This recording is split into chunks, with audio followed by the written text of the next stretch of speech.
Welcome to my channel Nitika study point. आज का हमारा टॉपिक है पॉलिनेशन या फिर जिसे परागण कहा जाता है। फूल में किस प्रकार से पॉलिनेशन की जो प्रोसेस है उसको आज हम देखेंगे। अगर हम यहाँ पे देखें, तीन शब्द वीडियो में बहुत ही यूज होने वाले हैं।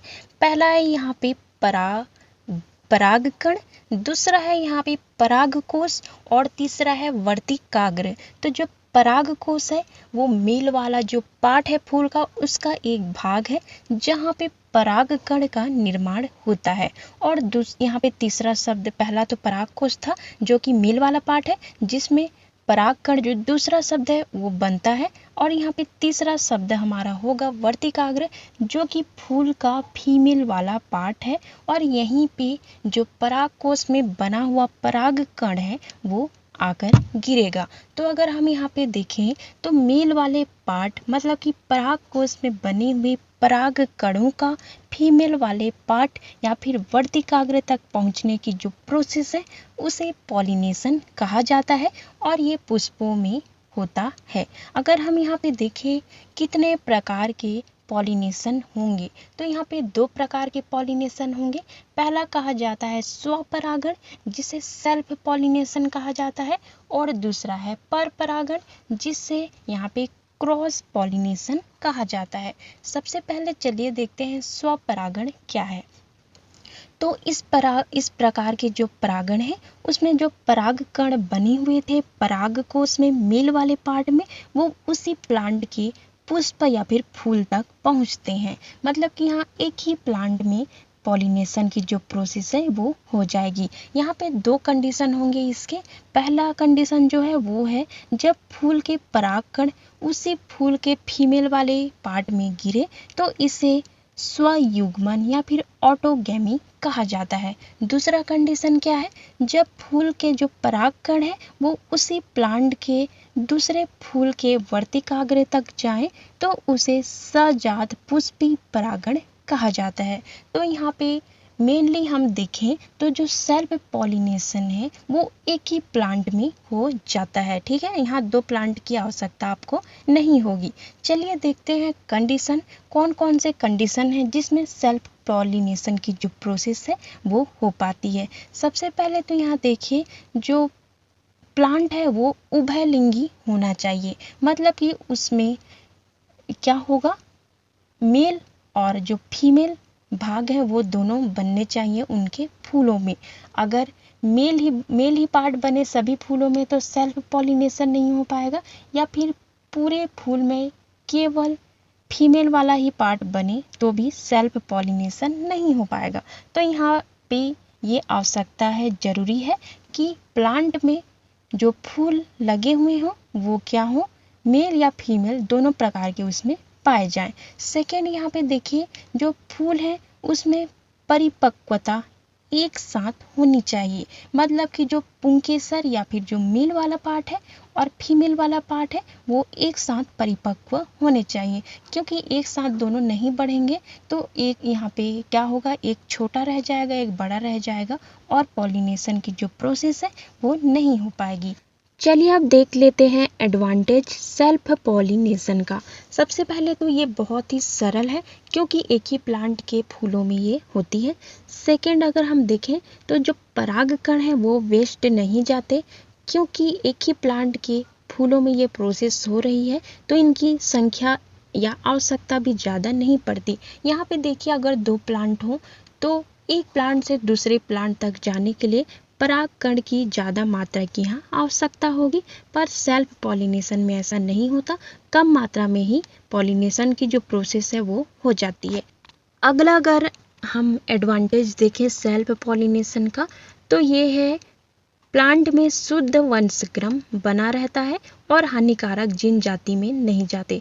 देखिए यहाँ पे एक ही प्लांट के पुष्पों में पॉलिनेशन की जो प्रोसेस है वो कंप्लीट हुई थी, तो उससे जो बीज बनेंगे और उसे जब फिर से लगाया जाएगा तो यहाँ पे शुद्ध प्लांट प्राप्त होंगे जो कि अपने पुराने वंशज के समान ही होंगे। चलिए देखते हैं स्वपरागण में कौन सी हानियाँ हो सकती हैं या फिर कहें डिसएडवांटेज क्या है सेल्फ पॉलिनेशन के। यहाँ पे देखिए जो सेल्फ पॉलिनेशन की प्रोसेस है उसमें पादप विकास की संभावनाएं कम हो जाती हैं। प्लांट का जो विकास है वो लगभग कम होता है अगर हम कंपेयर करें स्वपरागण और पर परागण में। यहाँ पे देखिए पादपों में उत्पादकता भी यहाँ पे कम आती है। बीज में यहाँ पे संकर ओज के गुण कम हो जाते हैं। मतलब कि यहाँ पे हमने पहले तो इसको एक एडवांटेज की तरह देखा कि शुद्ध वंशक्रम प्राप्त होंगे सेल्फ पॉलिनेशन में, पर यहाँ पे डिसएडवांटेज भी है कि हमें नई प्रजाति देखने को यहाँ पे नहीं मिलेगी।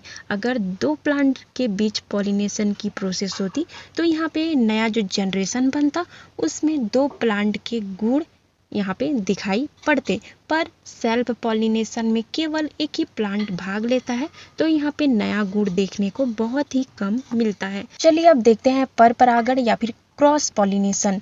क्रॉस पॉलिनेशन में क्या होता है, जब परागकण परागकोश से निकलकर दूसरे प्लांट के फूल के फीमेल वाले पार्ट जिसे वर्तिकाग्र कहा जाता है वहां तक पहुंचे तो इसे पर परागण कहा जाता है। तो यहाँ पे पर परागण में दो प्लांट के फूल भाग लेते हैं और नया यहाँ पे फल या फिर बीज बनाते हैं। तो ये क्या हो गया, क्रॉस पॉलिनेशन। यहाँ पे अगर देखिए पर परागण के लिए कौन सी परिस्थितियां या फिर कंडीशन जरूरी है, पुष्प एक लिंगी हो, मतलब कि जो प्लांट है उसके फूल में फूल क्या हो, यूनिसेक्सुअल हो, एक ही प्रकार का फूल लगे। क्योंकि अगर ये यूनिसेक्सुअल नहीं होगा, प्लांट में मेल और फीमेल पार्ट वाले दोनों फूल पाए जाएं तो वो क्या हो जाएगा, उसमें सेल्फ पॉलिनेशन हो जाएगा। इसीलिए पुष्प का एक लिंगी होना जरूरी है। यहाँ पे सेकंड अगर हम देखें तो स्त्री केसर जो है या फिर फीमेल वाला जो पार्ट है वो मेल वाले पार्ट से अधिक लंबा होना चाहिए, जिससे कि जो पॉलन ग्रेन है वो स्त्री केसर या फिर हमारा जो फीमेल वाला पार्ट है फूल का उस तक ना पहुंच पाए। तो ऐसे कंडीशन में भी सेल्फ पॉलिनेशन नहीं हो पाएगी और यहाँ पे क्रॉस पॉलिनेशन की आवश्यकता पड़ेगी। कई फूल जो होते हैं उनमें सेल्फ स्टेरिलिटी पाई जाती है या फिर स्वबाध्यता पाई जाती है। मतलब कि यहाँ पे जो फूल है उसके जो परागकण है वो फीमेल वाले पार्ट में अंकुरित नहीं हो पाते। ऐसे कंडीशन में भी क्या होता है, क्रॉस पॉलिनेशन होता है। चलिए देखते हैं एडवांटेज क्रॉस पॉलिनेशन का। तो इसमें बीज बड़े आकार के तथा भारी बनते हैं।